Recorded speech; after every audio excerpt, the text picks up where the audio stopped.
Christian Choly, bonjour. Bonjour. Alors l'actualité, c'est cet accident meurtrier d'un car polonais près de Mulhouse. Cet axe Strasbourg-Mulhouse-Belfort est souvent décrié d'ailleurs. Une véritable autoroute serait sans doute plus sûre. Que peut-on faire selon vous ? Je crois qu'il y a déjà un constat à faire pour ce terrible accident en termes de sécurité routière. C'est vrai qu'il y a certainement un travail à faire sur l'infrastructure.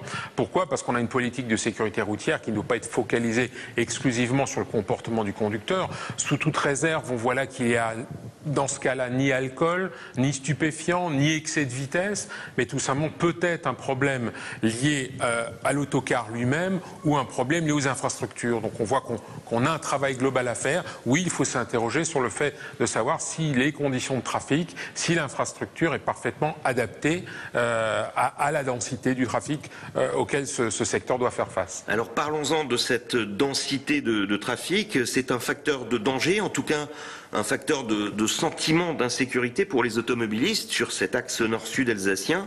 Il y a aussi la saturation en poids lourd qui joue son rôle. La mise en place difficile d'une taxe va-t-elle résoudre ce problème selon vous ?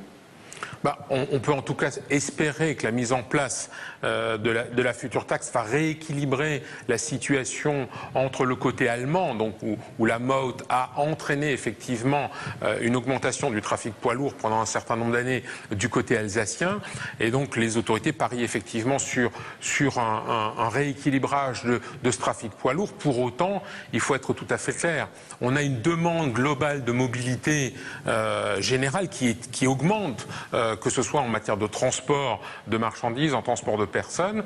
Il faut avoir les infrastructures qui correspondent à cette demande de mobilité, et il est hors de question d'opposer un mode de transport à un autre. Il n'y a pas d'un côté les camions et les automobiles qui seraient les mauvais modes de transport, et de l'autre côté les vélos et les transports en commun qui seraient les bons. Je crois que ce sont des outils de mobilité à la disposition de nos entreprises, de nos artisans, de l'ensemble de la population, et chacun a son domaine de pertinence. Il faut que les transports collectifs aient leur place, les camions, les autocars, les voitures. Alors, revenons à cet axe nord-sud alsacien. Dans 8 jours, entrera en vigueur sur la partie centre-Alsace une interdiction de doubler pour ces poids lourds.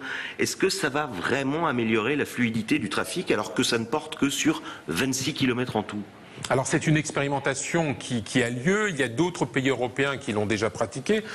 Des tronçons de ce type-là existent déjà en Allemagne.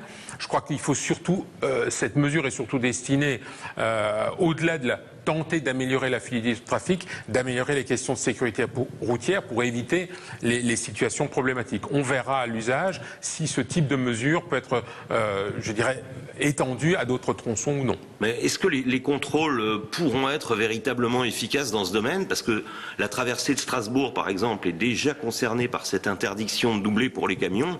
Or, il suffit de la pratiquer pour voir que les camions continuent à doubler et que les sanctions, on n'en a pas vu souvent.